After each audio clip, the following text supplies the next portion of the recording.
Hey everyone.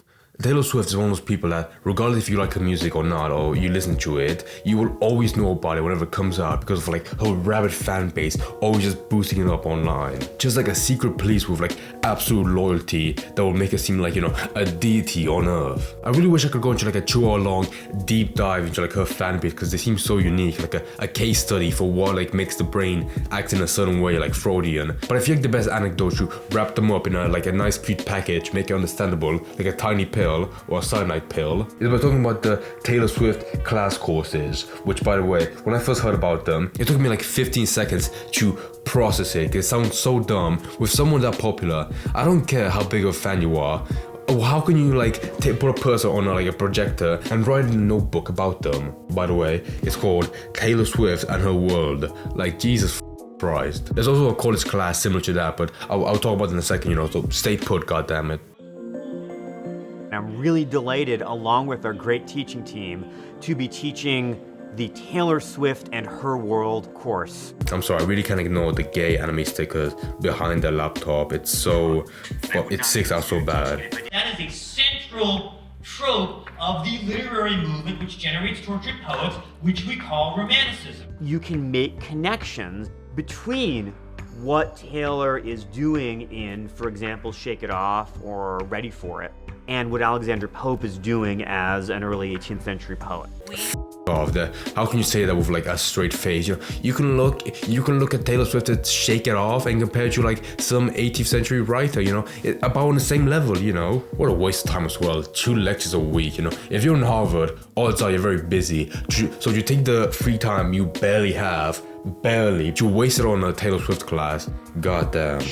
We've got 2 lectures a week. Another thing about teaching this class that makes it feel really special so far is that you've got students who are already excited about the material. My students seem really energized. They always have really great ideas. That makes me depressed. If you have people that passionate about Taylor Swift, whatever, but if they're that excited about it, imagine if they spend their energy do something more useful, like solving cancer. We would have a perfect utopia in 5 years if these goddamn women, weren't that obsessed with Taylor Swift. So yeah, that was pretty bad, I wasn't expecting to be that artsy and farty, a lot of fancy words, it's just Taylor Swift. You really can't make in a class that complex just about her.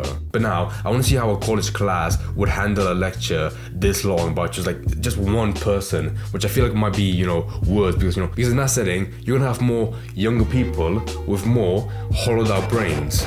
You might not expect a business school course to begin like this. It's cool, that's what I tell them, no. But at UC Berkeley, Taylor Swift is not just a tortured poet, she's a case study in how to build an empire. An empire, yeah, right. Her songwriting ability is what gives her her competitive edge in the industry. Taylor Swift is a phenomenon. Her tour has essentially revitalized so much of the economy and boosted the local economy everywhere she goes. The economy? Yeah, off.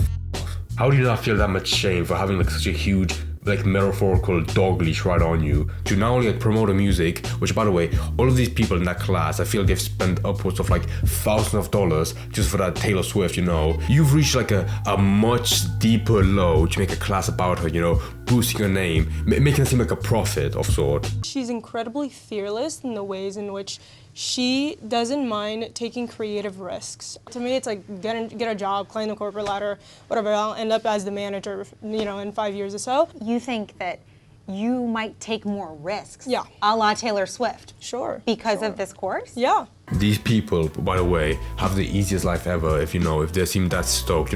Most people study a course in college or uni to make the dream job that they might not get and might be heartbroken. These people are never gonna have an issue in their life, and if they do, they're gonna pull up a face of being happy, blasting Taylor Swift in the car. That's the exact kind of mindset that's gonna make people like her, try to chase a career like this, fail because they have no talent or no creativity, and then end up working that McDonald's job they were referring to. Plus at that point, if you're making a business course to study Taylor Swift, you're just making a mountain out of a molehill. That's the same more of studying a homeless guy selling glass bottles to a recycling place. Which, yeah, sure, there is some strategy behind it.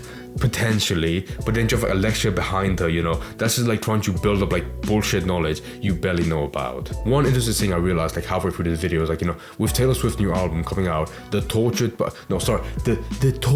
Poets Department, the gay ass name, you know, that album coming out soon, you know, that's probably gonna blow up the class. You have way more people, you know, gathering around you, join that class, you know, make it seem like the knowledge they're gonna gain from this, like the diploma, if they get one maybe, you know, it's gonna give them like so much good business knowledge, they're gonna build an empire.